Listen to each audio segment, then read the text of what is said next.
નમસ્કાર, શો ટાઈમમાં આપનું સ્વાગત છે। ભાવનગરના રેખાબેન જયદેવભાઈ વેગડ દ્વારા તૈયાર કરવામાં આવેલા ચિત્રોનું 2 દિવસીય પ્રદર્શન ખોડીદાસ પરમાર આર્ટ ગેલેરી ખાતે યોજવામાં આવ્યું છે।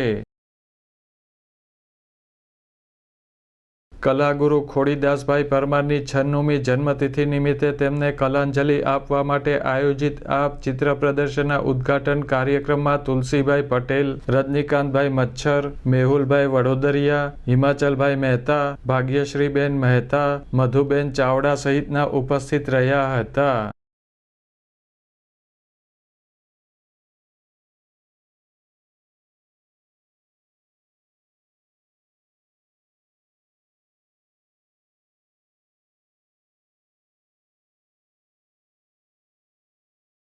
વસ્ત્રગાથા શીર્ષક અંતર્ગત યોજવામાં આવેલા ચિત્ર પ્રદર્શનને કલા રસિકોએ નિહાળ્યું હતું।